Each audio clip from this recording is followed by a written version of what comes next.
My name is Vanita and I'm working as a marketing executive.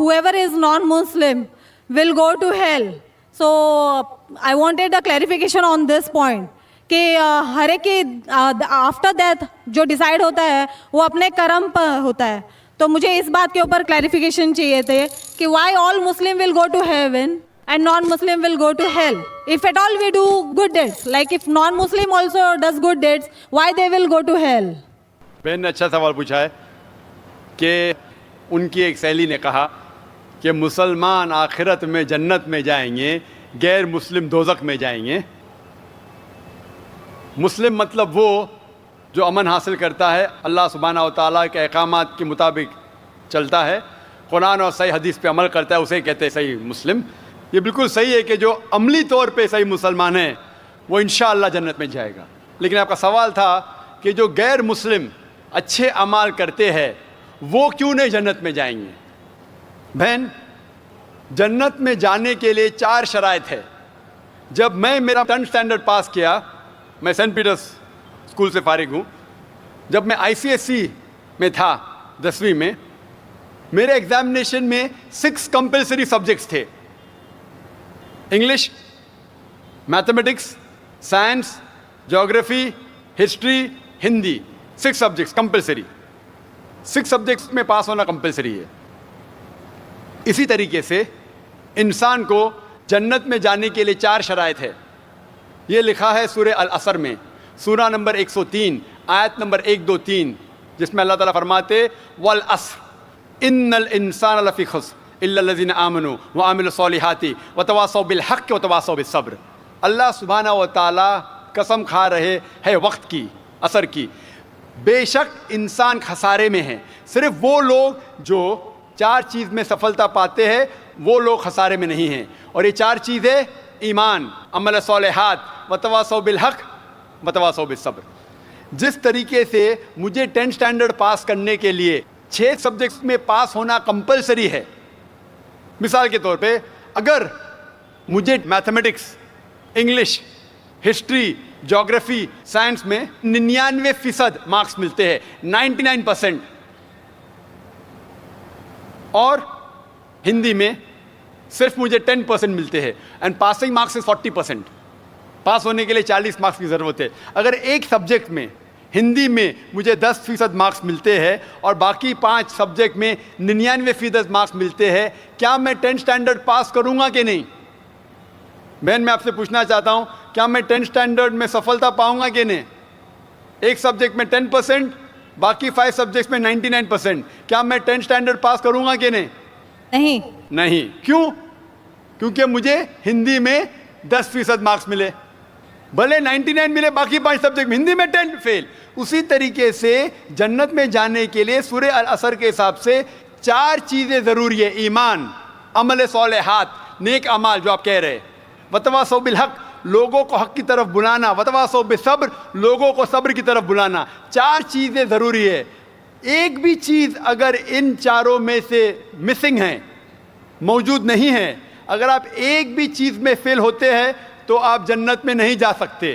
اگر آپ کہتے ہیں کہ آپ اچھے انسان ہیں, اعمال میں آپ بہت اچھے اعمال کرتے ہیں, مان لو آپ کو 99 مارکس ملے اعمال میں, 99, لیکن ایمان میں تو آپ فیل ہے. آپ یہ نہیں مانتے کہ اللہ ایک اور محمد صلی اللہ علیہ وسلم آخری پیغمبر ہے, جو ساری مذہبی کتاب میں لکھا ہے, تو آپ ایمان میں فیل ہے. آپ کتنے بھی نیک کام کرو, 99% ملے, 100% ملے, باقی 3 حصے میں ایمان میں لیکن فیل ہوئے, تو آپ جنت میں نہیں جائیں گے. اسی طریقے سے اگر کوئی انسان نام کا مسلمان ہے, اچھے اعمال نہیں کرتا ہے, نیک اعمال نہیں کرتا ہے, وتواصوا بالحق, دعوت نہیں دیتا ہے لوگ کو, حق کے راہ پہ نہیں بلاتا ہے, یا لوگ کو صبر کی طرف نہیں بلاتا ہے, صرف نام کا مسلمان ہے, محمد, سلطان, ذاکر, عبداللہ, تو وہ جنت میں نہیں جائے گا. اسے جنت میں جانے کے لیے ایمان, عمل صالحات, وتواصوا بالحق, وتواصوا بالصبر, 4 چیز کی ضرورت ہے. اسی لیے آپ اعمال کتنے بھی اچھے ہیں, اگر ایمان نہیں ہے کہ اللہ ایک ہے اور اللہ کے علاوہ کسی کی عبادت نہیں کرنا چاہیے، اور ایمان نہیں ہے کہ محمد صلی اللہ علیہ وسلم آخری پیغمبر ہے، تو آپ جنت میں کبھی بھی نہیں جائیں گے۔ بہن، کیا آپ میرے جواب سے سہمت ہے؟ Yes. Thank you for clarifying the point. You're most welcome.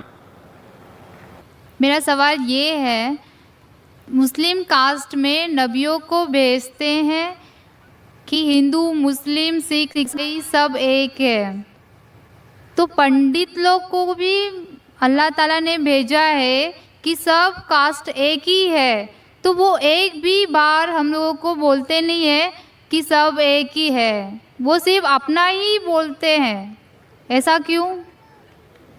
بہن نے سوال کیا ہے کہ مسلم مذہب میں کہتے ہیں کہ ہندو مسلم سب ایک ہے، لیکن ہمارے پنڈت ایسا نہیں کہتے، کیوں؟ اگر قرآن پڑھیں گے تو جیسا میں نے کہا کہ مذہب اللہ کے نزدیک ایک ہی ہے، اسلام اور کوئی نہیں۔ اسلام مطلب امن حاصل کرنا اپنی خواہشیں اللہ کے احکامات کے مطابق، لیکن قرآن مجید میں لکھا ہے سورہ حجرات میں، سورہ نمبر 49 چیپٹر 49 ورس نمبر 13، یا ایھا الناس انا خلقناکم من ذکر و انثی وجعلناکم شعوبا وقبائل لتعارفوا ان اکرمکم عند اللہ اتقاکم ان اللہ علیم خبیر، کہ اے انسانوں، ہم نے تمہیں بنایا ہے ایک پیر سے، ایک جوڑے سے، آدمی اور عورت کے جوڑے سے، اور آپ کو تقسیم کیا ہے قبائل میں تاکہ آپ ایک دوسرے کو پہچان سکے، نہ کہ آپ ایک دوسرے سے نفرت کریں، اور سب سے بہترین انسان وہ ہے جو تقویٰ رکھتا ہے۔ تو سارے مذہب کے لوگ ایک نہیں ہیں، سارے انسان ایک ہے۔ ایک انسان دوسرے انسان سے اونچا دولت کی وجہ سے نہیں ہے، جنس کی وجہ سے نہیں ہے، عمر کی وجہ سے نہیں ہے، پیسے کی وجہ سے نہیں ہے، لیکن ہے تقویٰ کی وجہ سے۔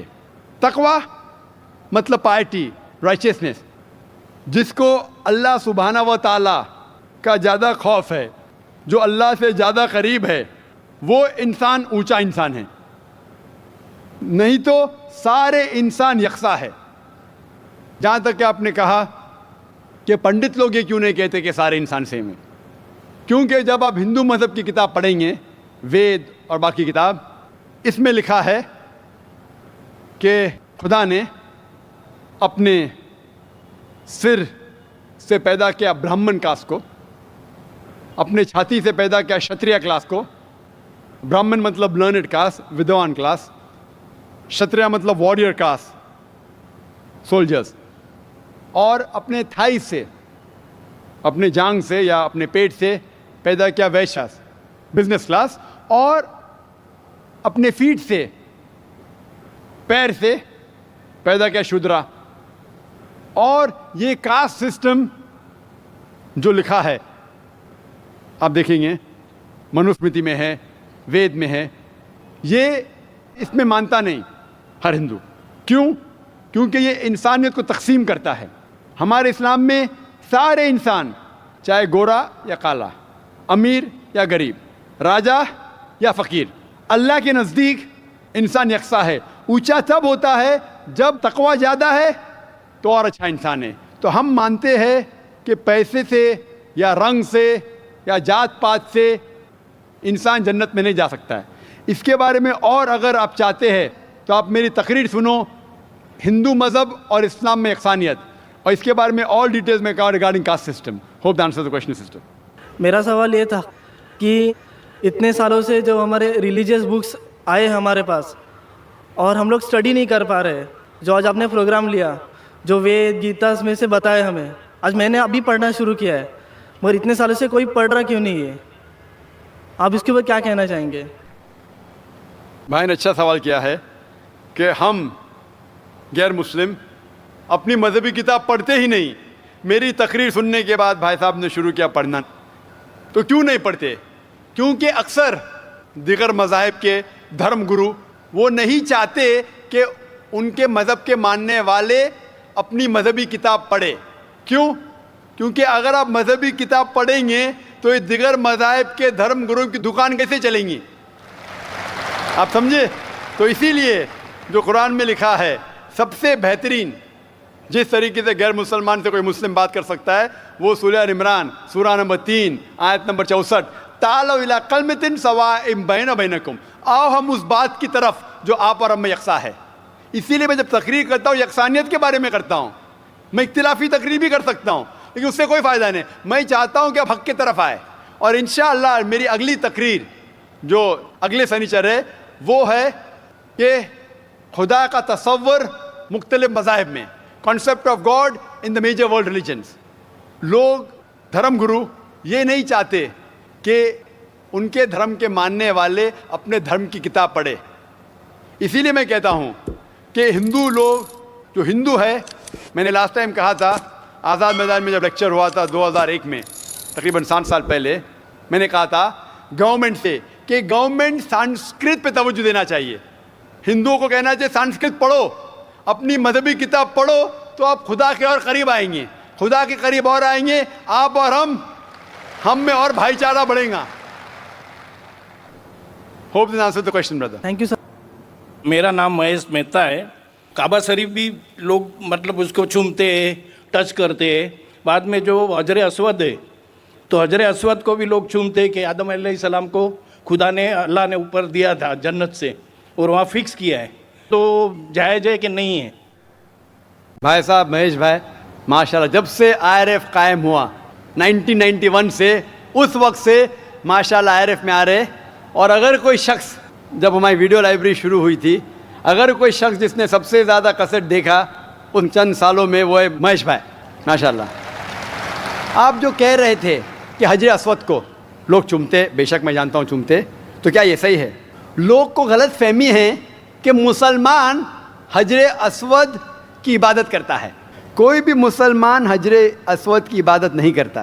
لوگ کو یہ غلط فہمی ہے کہ لوگ کعبہ کی عبادت کرتے ہیں، کیونکہ ہم مکہ جاتے ہیں، عمرہ میں، حج میں طواف کرتے ہیں، نماز پڑھتے اس کے طرف پڑھتے ہیں.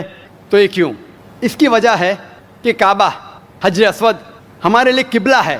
قبلہ میں ڈائریکشن. اگر ہمیں آج نماز پڑھنا ہے تو کوئی کہے گا پورب کی طرف دیکھ کے پڑھو، کوئی کہے گا پشچم، کوئی کہے گا نارتھ، کوئی کہے گا ساؤتھ، کوئی ایسٹ، کوئی ویسٹ، کس طرف دیکھے.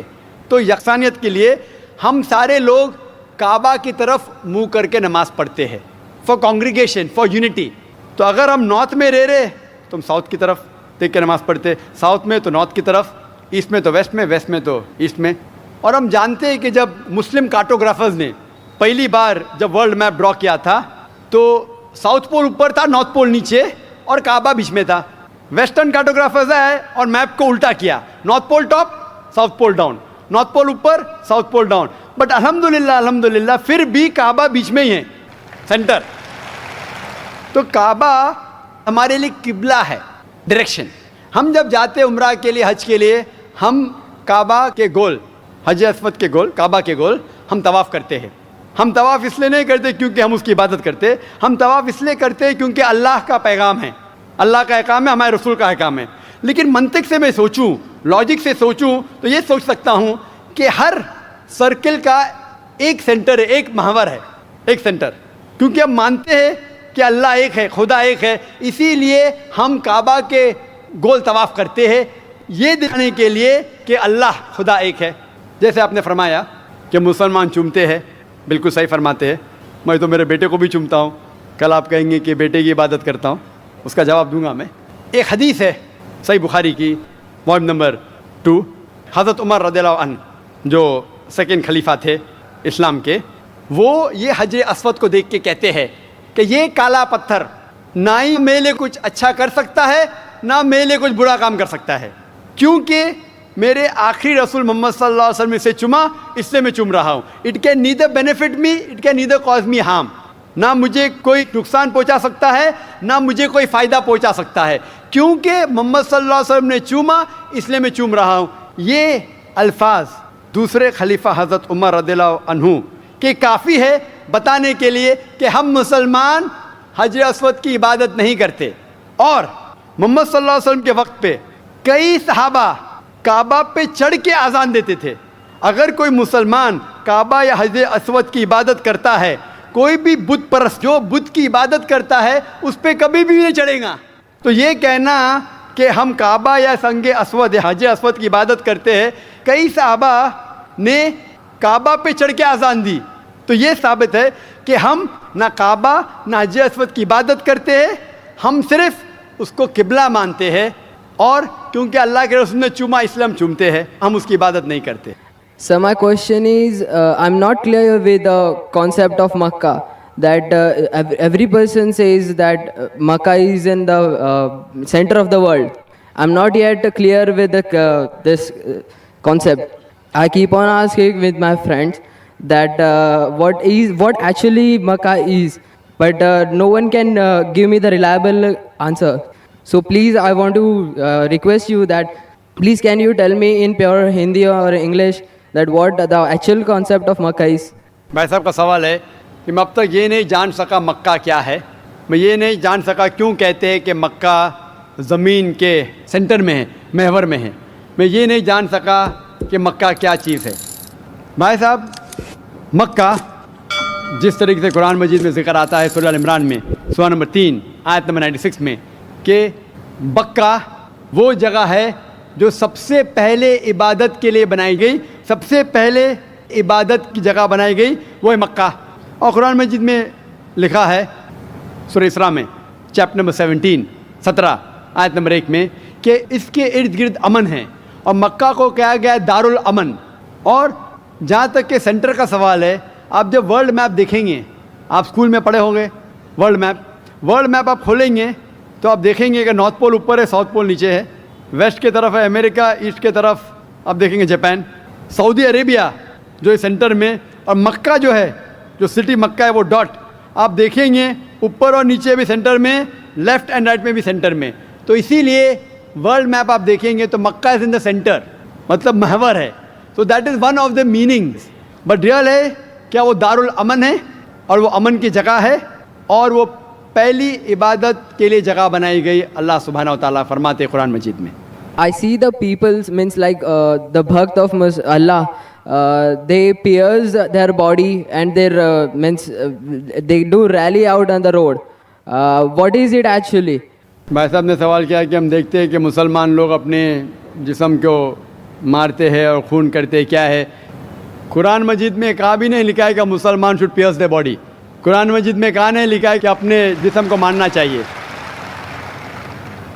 جہاں تک کہ صحیح حدیث ہے, صحیح حدیث میں اللہ کے فرماتے ہیں اگر انتقال ہوتا ہے آپ کے گھر والے کا یا کوئی نقصان ہوتا ہے, میکسیمم آپ 3 دن تک سوگ بنا سکتے ہیں, 3 دن سے زیادہ نہیں, کیونکہ کسی کا بھی انتقال ہوتا ہے وہ اللہ کی طرف سے ہے. تو انتقال ہونے کے بعد بھی, موت کے بعد بھی اگر آپ کو سوگ منانا ہے, اگر آپ کو you want to well and کرائے, میکسیمم 3 days. تو یہ قرآن اور حدیث کے مطابق نہیں ہے, اور کوئی بھی کرتا ہے تو قرآن کے خلاف کرتا ہے. Hope the answers the question. My name is Vijay Lakshmi and I'm working with the shipping company as a fleet personal executive. And see, about 2 months before, I just felt like I should read Quran, I should know more about Islam. And so I just felt like asked one of my friend who was there in the train, whom I didn't knew, ki what's Quran? So she told me, okay, fine, this is what it is.